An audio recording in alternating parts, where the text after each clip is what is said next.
Esteemed retirees, my name is Dr. Benjamin Baker, and it is certainly a pleasure and privilege to briefly share with you on this AMP about how to tell your life story.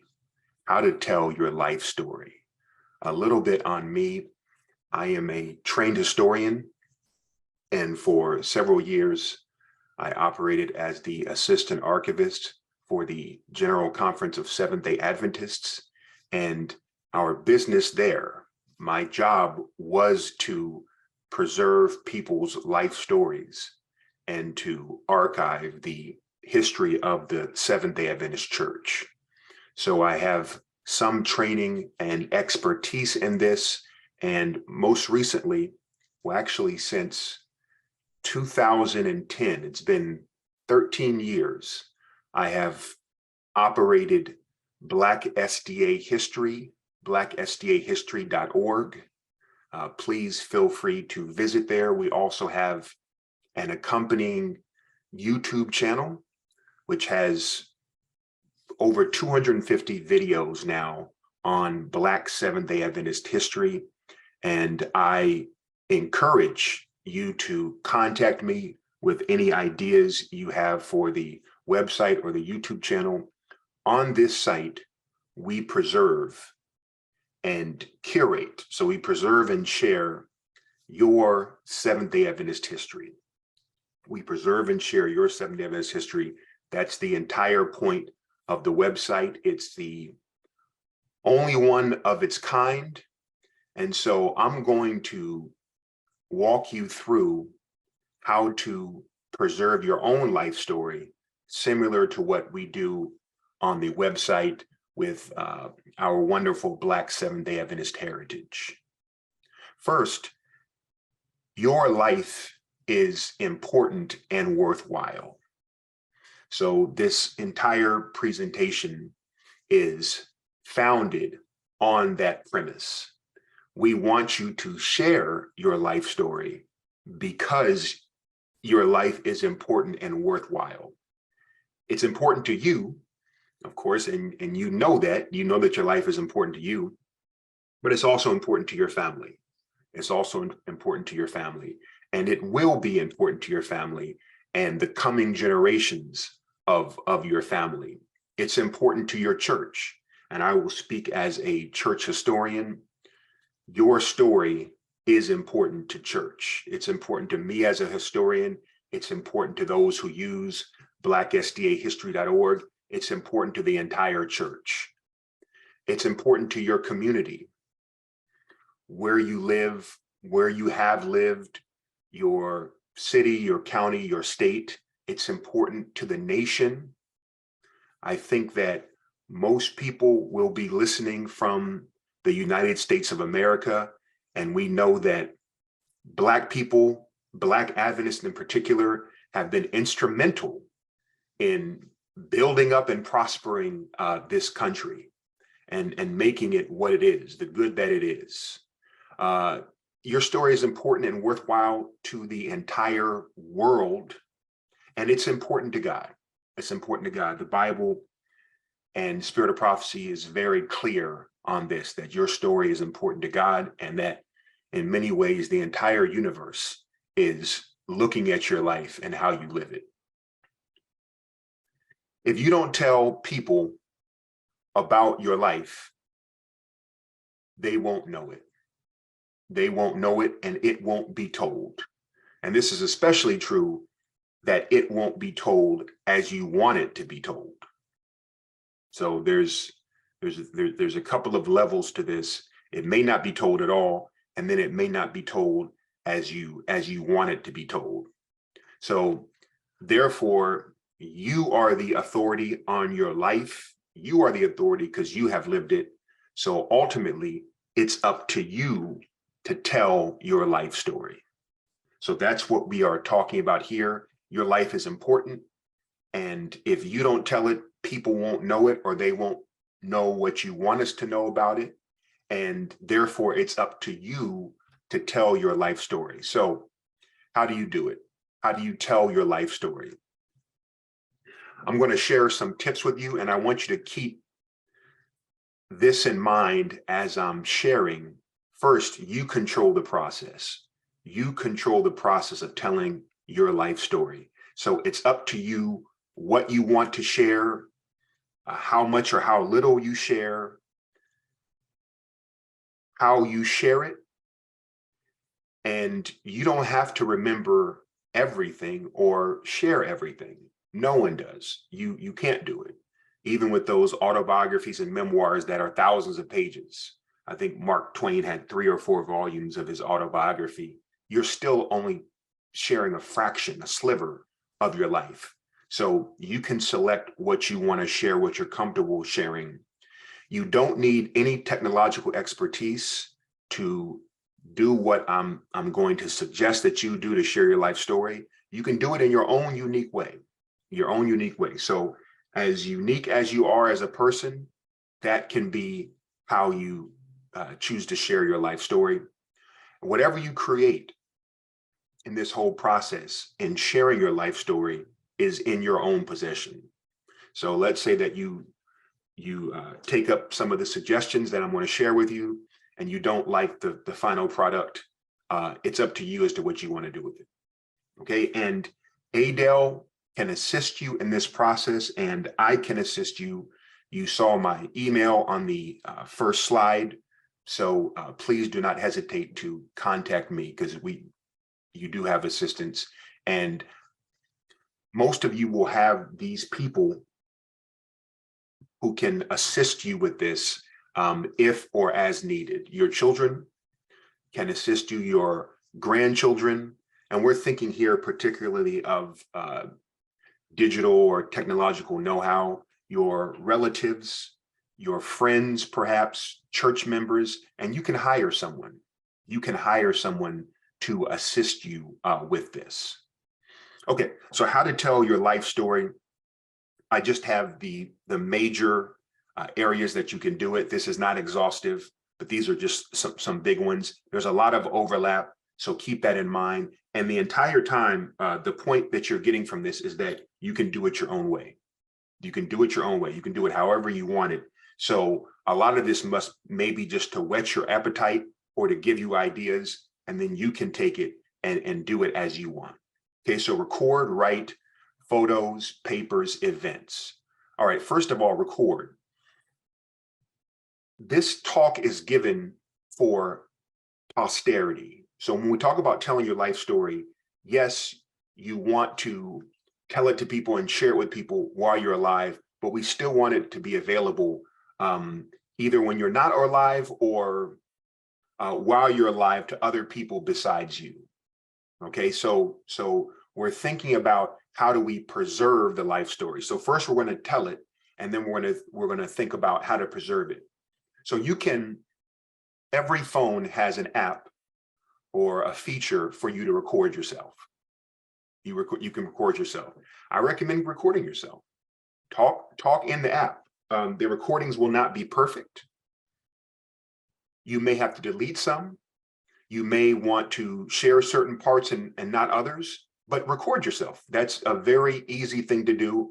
You can start with, the memories from your childhood. You can start with your ministry. You can start with your children. You can start with, you can do a recording of the big events of your life, however you choose to do it. You can have a relative come talk to you and record it. So that's an option, and it can be audio recorded, it can be video recorded, it can be transcribed. You can record group conversations. So a number of people, however small or large the group you want it to be, you can come together and just talk and record that conversation. And a lot of times you even forget that it's being recorded. So that's really nice because it turns out to be more organic. You can talk over some video chat program. Zoom has been a big one since the pandemic. FaceTime on iPhones, you can do it over WhatsApp, and you can record those. So I'm recording right now on Zoom. If I Zoomed one of you all, I sent you a Zoom link, we could talk, both of us will be in the screen, and it's really easy to just record that.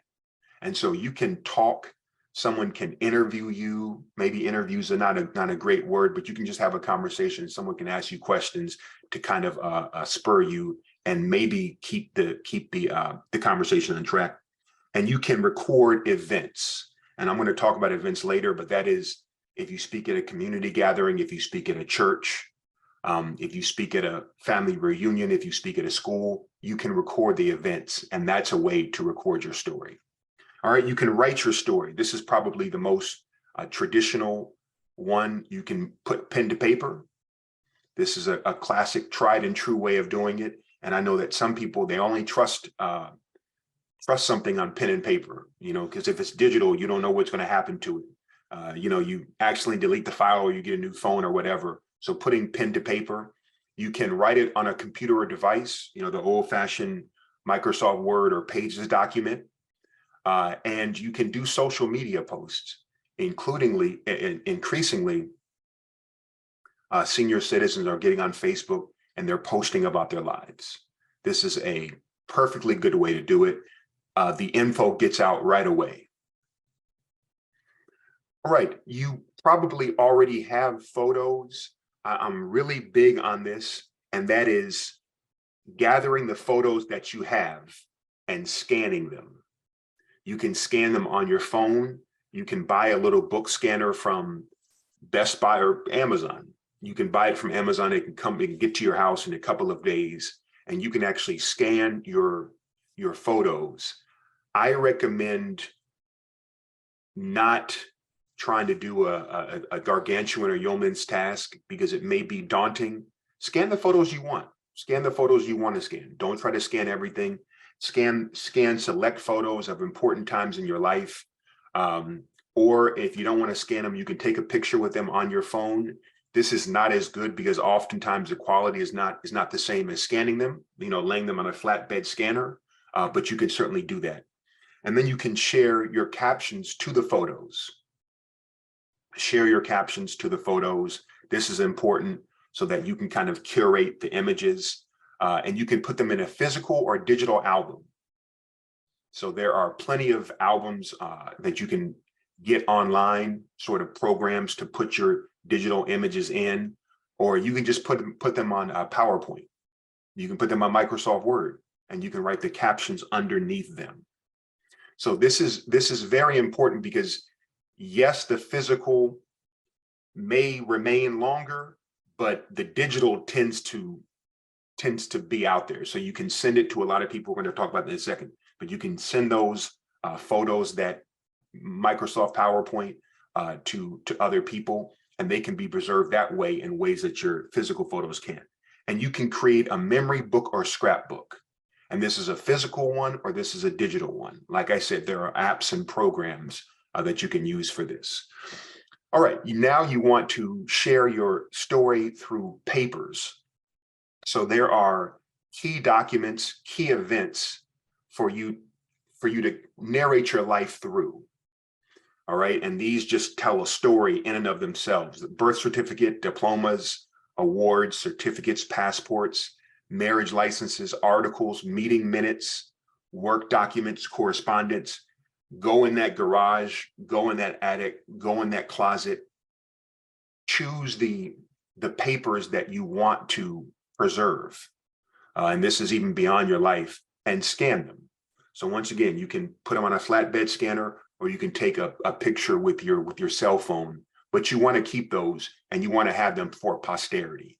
So once again, you can put those in the Microsoft PowerPoint or some other program, and you can write what you want with those. And you can even record. You can record very easily on PowerPoint. There's a great recording option in PowerPoint, and you can just talk over the photos. You can share your memories over the photos. I'm saying over the scans. And you can definitely have files where you keep these papers. You can talk and share your life story at events, church events.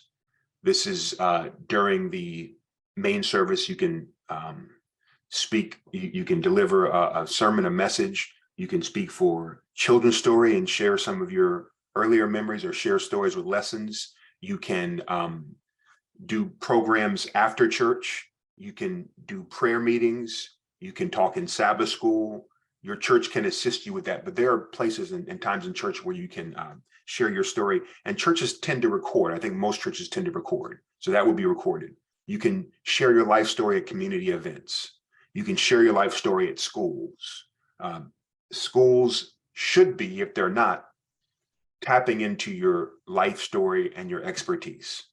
Because just being Black, I think I'm mainly talking to a Black audience, just being Black in America or wherever in the 1940s, 50s, 60s, 70s, 80s, that's historical. And we want to hear what you have to say. And I'll say this once again, as a Black Adventist historian, we especially want to hear what you have to say.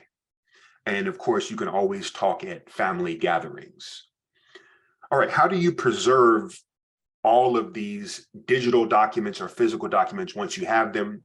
Well, if it's digital, you can save your recordings, your photos, and your papers to your device, which is a cell phone, a laptop option. The cell phones, the mobile phones, they have automatic cloud backup. So you can share them in your device. You can share them to the cloud. You can have them on an external hard drive. You can send them, you should send them to relatives and friends. So there are copies of your memories, of your recordings, of your images, of your papers on different devices with different people. You can create a website and put your memories and your documents there. I think of Dr. DeWitt Williams, my dear friend. He has started a website. He's a retiree and he started a website, drdewittwilliams.com, I believe it is, or .org. So you can share your recordings, your writings, your photos, your documents on a website. You can do it on social media. I mentioned that earlier. You can upload to ancestry sites, ancestry.com, Family Heritage, Genealogy Bank, especially your birth certificates, your passport photos, your marriage certificates. You can upload those because those are historical documents. Or you can send them to an archive. It depends on your career, but I'm thinking of the Oakwood Archive, the North American Division Archive, the General Conference Archive, some sort of local archive, some sort of local library. Do as much, this is sort of the axiom, do as much as you are comfortable with doing, with sharing your life story, but try to make steady progress on preserving your legacy.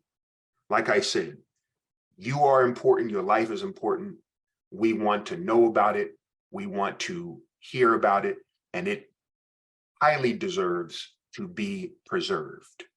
I will make this PowerPoint available. Once again, my email address is benjamin.j.baker@hotmail.com, and I would love to hear from you and help you in any way that I can with this. God bless.